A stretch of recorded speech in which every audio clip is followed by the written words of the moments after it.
속 소소한 행복을 전해드리는 소소공방입니다.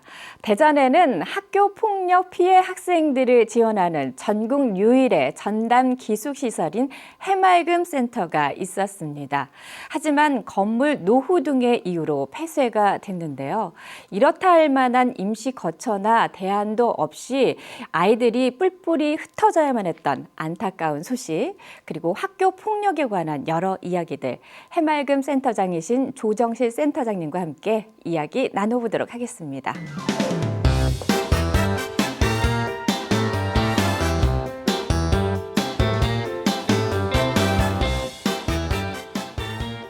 네, 어서 오세요. 반갑습니다. 먼저 우리 센터장님 소개를 좀 부탁드리겠습니다. 예, 안녕하세요. 저는 학교폭력 피해자 가족협의회 회장으로서 23년째 지금 활동을 하고 있고요. 그리고 학교폭력 피해학생 치유센터인 해맑음 센터를 10년째 운영하고 있는 제 이름은 조정실입니다. 네, 제가 앞서서도 해맑음 센터에 대해서 짧게나마 소개를 해드렸지만 아마 많으신 분들이 우리 대전에 그런 센터가 있었어? 그런 시설이 있었어? 하고 모르시는 분들도 많으실 거예요. 해맑음 센터가 어떤 곳인지 소개를 좀 해주시면 고맙겠습니다. 네. 해맑음 센터는 네. 일단은 학교폭력 피해학생들만 올 수 있는 곳입니다. 그래서 여기는 기숙형이고요. 그리고 네.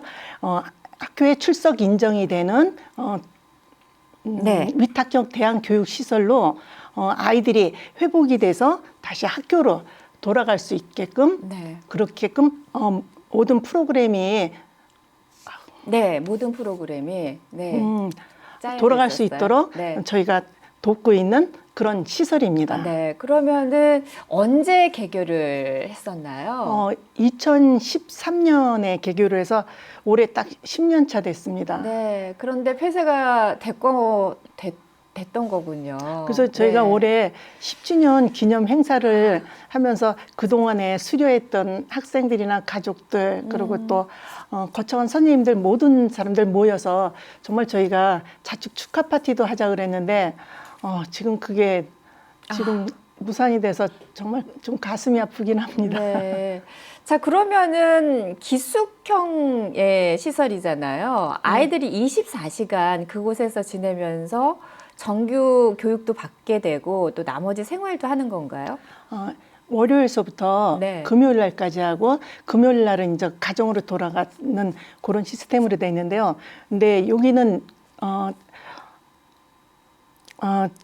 출석이 인정되기 때문에 보통 교과 6과목은 저기 받아야 됩니다. 네. 그리고 또 거의 프로그램이 치유 프로그램이고요. 그리고 아이들 심리 상담이라든지 네. 여긴 24시간 언제든지 선생님들이 같이 생활을 하면서 아이들을 돌보기 때문에 네.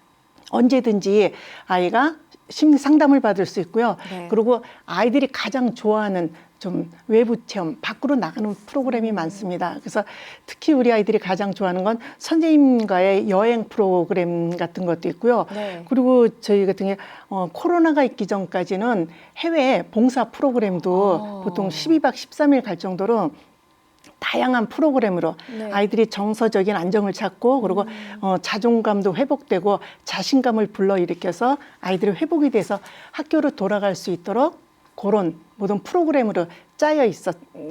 네. 그 학부모들을 위한 프로그램도 일부 마련돼 있다고 하던데요. 저희가 아이들을 변화시키지만 사실 또 부모님들도 이게 변화가 되지 않으면 아이들한테 다시 저희 효과가 크게 오지를 않더라고요. 네. 오히려 더 상황이 나빠지는 경우들도 있더라고요. 그래서 그래요. 저희는 여기 한 달에 2번씩은 의무적으로 부모님이 교육을 받게 돼 있습니다. 그래서 네. 부모님들도 회복되고 그리고 네. 아이의 대화법이라든지 네. 그리고 자녀의 교육법 같은 그런 것들을 부모님들한테 저희 교육을 시키고 있습니다. 네.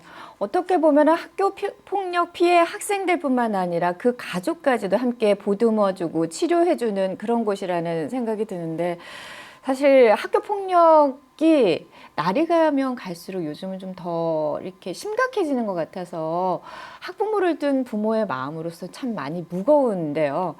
그런데 이런 좋은 그 시설이 있는 게 어떻게 보면은 참 우리 학교 폭력 피해자 아이들에게는 정말 가장 그 든든한 곳일 수도 있겠다는 생각이 드는데 어느 날 갑자기 대체할 방법도 제시하지 않고 단순히 건물이 노후됐다는 이유로 폐쇄 결정이 내려졌었잖아요. 너무 깜짝 놀라셨겠어요. 근데 여기가 사실 되게 오래된 폐교를 저희가 활용을 해서 들어온 겁니다. 근데 이게 한 4년 전에서부터 이상 신호가 왔습니다. 그래서 그렇군요. 교육부에다 저희가 또 알렸고, 그래서 그 당시에 기숙사를 새로 지으려고는 했었습니다. 근데 여기가 저희 개발 제한 구역이라서 질 수가 없는 상황이었더라고요. 네. 그래서 일단은 보수를 하고 그리고 사용을 하자 했는데, 이게 어떻게 보면 그 당시에 그냥 말은 무성했는데 또 담당자가 바뀌고 이래저래 하는 과정에서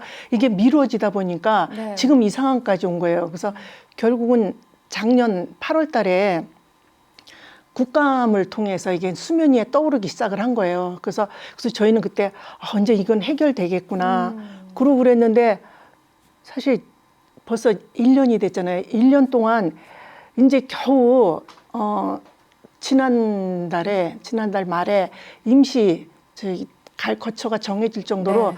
너무 말만 무성하고 그냥 와 있는 상태라서 저희가 그동안에 정말 속 끓이고 태웠던 거는 진짜 이루 말할 수가 없습니다. 그러면 그 1년이란 시간 동안 우리 그 아이들은 다 이렇게 뿔뿔이 흩어져서 생활하고 우리 선생님들도 따로 이렇게 생활하시고 그러셨던 거예요? 아니, 그래도 일단은 교사동하고 네. 기숙사가 위험해서 거기만 사용 못하고 처음에는 기숙사동이 위험하다고 나와서 네. 거기선 사용을 못해가지고 선생님들 관사에 선생님들 숙소에 아이들이 네. 같이 있었어요. 그래서 결국은 돌아갈 수 있는 아이들은 돌아가고 네. 결국은 7명의 아이만 남아서 같이 생활을 하면서 아이들이 수업을 받고 있었는데 교사동까지 위험하다고 그게 결국은 그렇게 판단이 나오고 나니까 저희가 너무 화가 나고 놀랬던 게요. 그러면은 좀 미리 임시 거처라도 좀 마련해서 옮기게 하든지 미리 최소한 얼마 전이라도 준비를 하게 해줬으면 좋았는데 네. 그게 없는 상태에서 그날 갑자기 와가지고는 위험해가지고 이게 D등급이 나와서 다 나가야 된다고 하니까 선생님 저희는 사실 벼락 맞은 기분이었었어요. 거의 쫓겨나다시피 나오셨군요. 글쎄 진짜 네. 쫓겨나는 기분이 이제 어떻게 그날 얘기해서 그 다음날 나가라는 거는 네. 정말 너무 막막하고 오히려 저는 이게 이렇게 시설이 노후가 되고 위험하다고 이게 알려짐으로 해서 이게 도움이 되는 게 아니라 오히려 우리 아이들한테 네. 갈 곳이 없어서 갈 곳이 없고 쫓겨나는 네. 마음이 들어서 정말 너무 많이 속상했었죠. 그 마지막 그 수료식 하는 걸 제가 뉴스에서 잠깐 봤었거든요. 너무 가슴 뭉클하더라고요. 근데 그때 막 보니까 다들 우리 선생님도 지금 이렇게 눈물 약간 이렇게 보이시는데 그때 많이 마음이 힘드셨을 것 같아요. 정말 지금도 그때만 생각하면 눈물이 나는 게 갑자기 그래도 그나마 저기 시간을 조금이라도 며칠 벌어서 아이들이 어느 곳이든 저기 가 있어야 될 거 아니에요. 학교로 아이들이 본적교로 돌아가긴 힘들어요. 학교가 힘들어서 온 아이들인데 그렇죠. 갈 곳이 없는 거예요. 그래서 교육부에서 이게 아이들이 갈 장소를 좀 제한을 했지만 거의 다 보면은 우리나라 지금은 해맑음 센터가 우리나라에 단 한 곳이에요. 최초면서 한 곳밖에 없으니 갈 곳이 결국은 가해 학생들하고 같이 시설에 들어갈 수밖에 없어서 저희도 고심을 했거든요. 그날 다들 모여가지고 부모님은 부모님대로 학생은 학생대로 선생님대로 아주 울음바다 되고 통곡이 됐었죠. 너무 아이들이 일단은 안전하게 어디 갈 곳만 있어도 저희가 그렇게 답답하고 서럽지 않았을 텐데 정말 그때는 정말 막막해서 정말 모든 게 원망스러웠습니다. 어떻게 보면 피해자가 보호받고 또 일상으로 회복할 수 있게끔 적극적으로 도와줘야 되는데 피해자가 오히려 또 다시 피해자가 되는 상황이 벌어져서 너무 참 답답한 상황인데 그때 생활했던 학생들은 지금 어떻게 지내는지 알고 계세요? 네, 지금도 계속 연락이 와요. 네. 그래서 7명의 아이 중에 그래도 4명의 아이들은 어떻게든 해맑음 센터 돌아올 때까지 버텨보겠다고 학교는 가는 게 두려우니까 못 가서 비록 가학생들하고 같이 있는 시설이긴 하지만 거기로 가 있고요. 그리고 두 아이는 저기 그 시설에 먼저 이용을 해봤기 때문에 두려워서 못 가겠다 그래서 학교로 돌아갔어요. 본적교로 돌아가서 상담실에 가 있다가 그냥 집으로 가고 그 생활을 반복하고 있고요. 한 아이는 그냥 아예 전학을 했습니다. 근데 지금도 부모님도 자꾸 언제 해맑음 네. 센터가 문을 여느냐 그리고 아이들도 자꾸 전화가 오고 그래서 손님들이 전화 받을 때마다 자꾸 울어가지고 같이도 울어가지고 되게 많이 속상합니다. 그 해맑음 센터가 전국 유일 한 곳이라고 그랬잖아요. 학교 폭력 피해 학생들을 예. 위한 곳 한 곳이라고 그랬는데 처음에 어떻게 대전에 자리를 잡게 됐어요? 아, 이게 처음에 저희가 거의 10년 동안을 계속 저희 계속 이 시설을 만들어 달라고 피학생들 시설을 만들어 달라고 했어요. 이 가해한 학생들의 시설들은 되게 많거든요. 근데 피학생 시설은 없어요. 그래서 지금도 가해 학생들의 시설은 이렇게 특별 교육 기관에서 6천 군데가 넘지만 이 해맑음 센터 하나잖아요. 그러니까 저희가 이거를 만들어내기 위해서 10년 이상을 노력을 한 거거든요. 그래서 겨우 승낙을 받았는데 어느 곳도 받지 않으려고 그러는 거예요. 오히려 이런 뭐 과학고라든지 뭐 국제 학교 같은 경우는 서로 지역마다 들어오라고 하죠. 근데 저희 같은 경우는 어떻게 보면 굳이 편하자면 혐오 시설도 아니고 정말 상처 입은 아이들 회복돼야 되는데 어느 곳도 한 군데도 받으려고 하는 데가 없었어요. 근데 다행히 네. 대전교육청에서 그때 당당 과장님이 되게 안타깝게 생각을 하시고 이쪽에 관심이 많으셨어요. 그래서 받아주셔가지고 정말 여기 와가지고 저희가 10년 동안 정말 많은 아이들이 여기서 회복돼서 갔죠. 저희 아이들이 335명의 아이들이 삶의 희망을 찾고 다시 학교로 복귀돼서 갔거든요. 그래서 네. 정말 어떻게 보면 대전에 너무 감사한 마음이에요. 네. 자, 우선 어쨌거나 이 대전에서는 이 시설이 폐쇄가 되고 또 임시 거처가 일단 정해졌다고 하는데요. 임시 거처로 이전 후에 또 진짜 부지가 빨리 결정이 돼서 우리 아이들이 마음 놓고 피해 학생들이 거기에서 일상으로 돌아갈 수 있도록 치유받고 또 가족들도 함께 치유받았으면 좋겠습니다. 앞으로 해맑음 센터가 만들어진다면은 어떻게 우리 해맑음 센터가 만들어지고 또 어떤 계획을 가지고 계신지. 저희가 10년 동안도 많은 아이들을 회복시켜서 보냈지만 좀 더 노력해야겠다는 생각도 들고요. 그리고 이번 기회에 좀 해맑음 센터가 만들어질 적에는 정말 아이들한테 안심하고 안정적으로 갈 수 있는 그런 장소로 좀 정해졌으면 좋겠다는 생각이 들고요. 사실 제가 이틀 전에 저희가 가족 캠프를 진행을 하고 있거든요. 네. 전국 단위로. 그런데 그 아이들 그 행사를 할 곳을 찾아다니면서 청소년 유스 호스텔을 다녀봤는데요. 너무 시설들이 좋은 거예요. 그래서 네. 저희가 막 아이들이 이런 시설이 있다는 게 애들 참 행복하다. 되게 한편으로는 좋으면서도 제가 좀 속이 상해서 눈물이 흘렀어요. 우리 피해 학생들도 이런 시설에 와서 정말 아이들이 자기가 대접받고 귀한 대접을 받는 그런 생각을 가질 수 있게끔 이런 좋은 곳에 좀 있었으면 좋겠다는 생각을 했고요. 그리고 저희는 교통편도 좋고 그리고 아이들이 언제든지 안심하고 찾아올 수 있게끔 그렇게 좀 만들고 싶고요. 그리고 좀 많은 학생들이 더 많은 피해 학생들이 이곳에 와서 좀 치유가 받고 돌아갈 수 있도록 네. 좀 이번 기회에 좀 업그레이드 돼서 좀 네. 확대가 됐으면 좋겠다는 그런 생각을 갖습니다. 사실 우리 센터장님이 해맑음 센터 같은 곳이 좀 많이 생겼으면 좋겠다라고 말씀을 하시지만 가장 궁극적인 우리의 목표는 이런 곳이 없어도 되는 그런 환경을 만드는 그렇죠. 거잖아요. 근데 네. 이 피해 학생들이 처음에 학교 폭력 피해를 당했을 때 이 학교 폭력 피해를 당한 지 이렇게 간접적인 신호를 보내는데 그걸 놓치는 경우도 많다면서요. 예, 되게 보면 아이들은 부모님들이 사실 모르고 넘어가는 경우들이 많아요. 아이들은 두려워서 부모님들한테 직접 얘기를 못 하거든요. 근데 아이들 특히 어린아이들 같은 경우는 자꾸 이사 가자 그러고 전학 보내달라 그러고 좀 고학년 아이들은 자퇴하고 검정고시를 보겠다고 하는데요. 이거는 벌써 아이가 위험 신호가 코앞에 지금 닥쳐 있는 아이들입니다. 그렇군요. 현재 피해를 입는 아이들이 대부분이고요.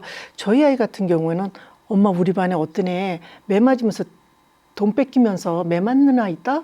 그러니까 자기 얘기인데 남의처럼 얘기해서 부모님들이 못 알아듣는 경우들이 많아요. 그래서 아이들은 얘기를 하는 경우에는 그냥 지나가는 얘기들이 없더라고요. 의미가 네. 있더라고요. 그리고 네. 좀 부모님들이 아이들이 좀 저는 아이들 특히 부모님들한테 좀 부탁드리는 게 좀 일주일에 한 번씩이라도 자주 아이들 좀 저기 가방 같은 거 아이들 소지품을 좀 뒤져보라고 합니다. 그러다 보면은 아이가 소중하게 여기는 물건들이 자꾸 없어질 적에는 대부분이 피해를 당하는 애들이에요. 그런데 또 반대로 아이가 자꾸 고가의 물건이 쌓여 있을 경우는 이건 인정하고 싶진 않겠지만 가해를 하는 아이들 경우들이 대부분입니다. 그래서 네. 특히 부모님들한테 좀 부탁드리고 싶은 게 피해만 걱정하시지 말고 우리 아이가 가해하는 게 더 큰일입니다. 그래서 네. 가해하지 않도록 가해하지 않나 그걸 좀 잘 살펴보셔야 된다고 생각을 합니다. 네. 이 학교 폭력 피해와 관련한 국가적인 관심이 어느 때보다 필요하다는 생각이 드는데요. 그런 의미에서 이번에 국가가 관련한 기관을 만들겠다라는 발표가 있었습니다. 정부에서 만드는 피해 전담 기관 어떻게 가야 된다고 보시나요? 사실 전에도 사실 여러 번 시도는 하기는 했었습니다. 네. 근데 제가 볼 적에는 이렇게 성공장이지는 않았던 것 같아요. 네. 그거는 뭐냐면 피해자를 중심으로 해서 피해자가 무엇을 필요로 하는지 저는 잘 몰랐다고 생각을 합니다. 그래서 네. 국가기관이 만들어지는 건 당연하고 저희도 되게 큰 기대를 갖고 있는데요. 근데 이 기관이 만들어질 때 정말 피해자가 어떤 것을 필요로 하고 정말 피해자들이 거기에 들어가서 오로지 치유가 돼서 회복이 되어서 나올 수 있도록 그런 좀 시스템으로 운영됐으면 좀 그런 바람이 있습니다. 네. 마지막으로 우리 센터장님의 바람을 저희가 좀 짧게 들어보도록 하겠습니다. 아까 말씀드렸듯이 저도 이 해맑음 센터가 역할을 지금은 충실히 하지만 저는 이게 학교 폭력이 다 사라져서 네. 해맑음 센터가 박물관이 돼서 기록으로만 남아서 그렇게 됐으면 좋겠고요. 네. 그리고 지금 저희 피해 네. 부모님들이 사실 많이 공부들을 하셔서 네. 저희 피해자 학교 폭력 근절하기 위해서 특히 저희 부모님들이 많은 연구들이 이루어지고 있습니다. 근데 지금까지 네. 연구는 이루어지고 있지만 네. 현장 얘기들이 없어서 네. 실질적으로 좀 하고 있는데 알겠습니다. 그게 좀 잘 활성화됐으면 좋겠습니다. 네, 예, 현장에서의 얘기가 잘 전달이 돼서 앞으로도 우리 피해 학생들을 위한 지원과 그리고 그에 따른 교육 시설들이 잘 운영이 됐으면 좋겠습니다. 오늘 어려운 발걸음 해주셔서 고맙습니다. 네, 고맙습니다. 일상 속 소소한 행복을 전해드리는 소소공방. 교육부가 최근 국립학교 피해 지원 전문기관 설립을 위해서 8월부터 준비위원회를 꾸리고 내년 초 착공에 들어갈 계획이라고 밝혔는데 진정 피해 학생들을 위한 치유와 회복 그리고 일상으로 복귀를 돕는 그런 지원기관이 되길 바라겠습니다. 저희는 여기서 인사드립니다. 고맙습니다.